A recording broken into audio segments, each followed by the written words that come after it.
অনেকক্ষণ ধরে অপেক্ষা করছে, তাদের কাছে আমি করে জোরে ক্ষমা চেয়ে নিচ্ছি। কারণ আমার এখানে প্রথমে প্রোগ্রাম করার কথা ছিল হেলিকপ্টারে, তারপরে ওখান থেকে এখানে নামার কথা ছিল 12টায়, তারপরে এখান থেকে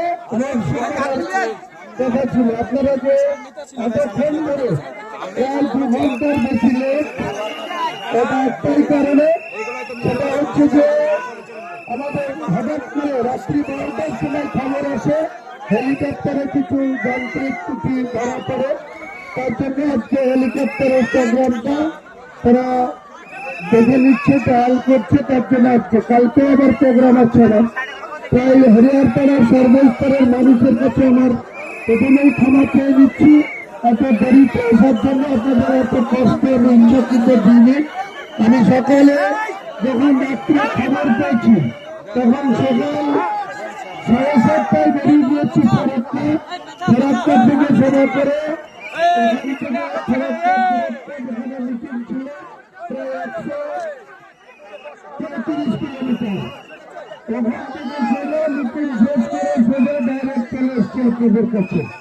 এখন আবার রোড শো হবে, তবে আমি বেশি কিছু বলবো না, একটা কথাই বলবো যে এখানকার যিনি এমএলএ আছেন, তিনি এখানকার এমএলএ আমার সাংগঠনিক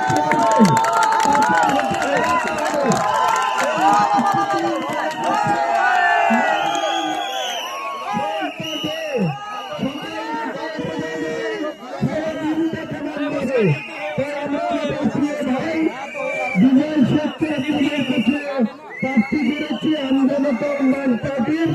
সকলের কাছে হরিয়ারপাড়ার সর্বস্তরের ভোটারদের কাছে আমার আবেদন, বিজয়কে জিতিয়ে হরিয়ারপাড়া থেকে জিতিয়ে এমএলএ করে 4 মে আমাদের হাত শক্তিশালী করতে হবে। বর্তমান যে দলটা ক্ষমতায় আছে বাংলার ক্ষমতায় ফিরত আসবে না মমতা ব্যানার্জি। আগামী দিনে হাই অ্যাসেম্বলি হতে যাচ্ছে, আগামী দিনে এখানে তৃণমূল কংগ্রেসও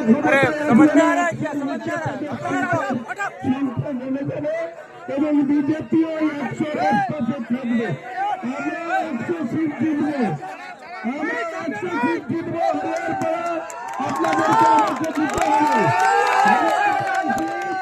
বিজেপি জিতানো মানে আপনারা হুমায়ুন কবিরকে জিতাচ্ছেন, এটাই আপনার কাছে বলবো। বিজয়কে ভোট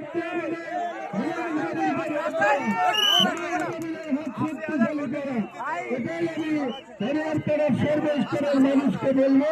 তাই বক্তৃতা না করে আমি এখনই গাড়িতে উঠবো। যারা যেখানে প্রস্তুতি থেকে শুরু করে যারা করতে পারেন সকলকেই বলবো একটু কষ্ট হলেও সুশৃঙ্খল ভাবে কালকে আমরা আমাদের রেজিনগর বিধানসভায় বিরাট জনসংযন্ত্র দিয়ে প্রায় 35 কিলোমিটার রোড শো করেছি 4টা থেকে রাত্রে 8টা।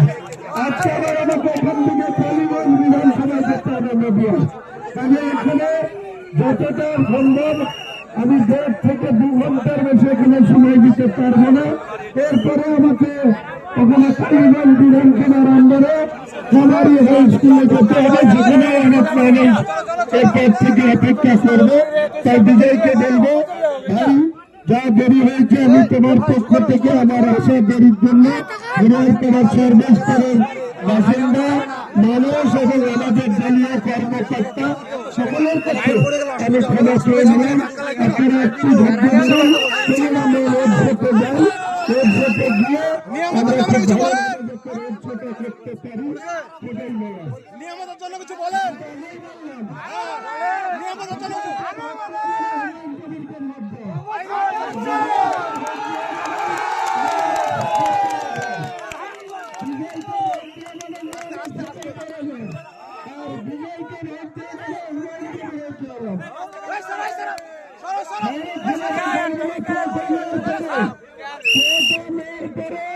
ওনারা কোথায় থাকবে সেটা দেখে দেবেন।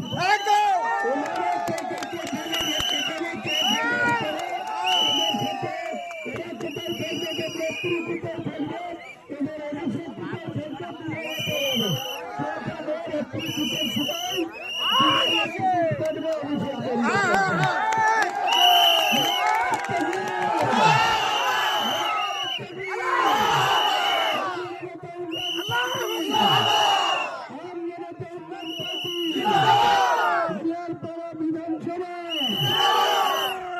আপনাদের কাছে সকলের কাছে আবেদন যে আমাদের হরিয়ারপাড়া বিধানসভাটা আমাদের হাত শক্তিশালী করার জন্য আমাকে উপহার দিতে হবে। অবশ্যই দিব।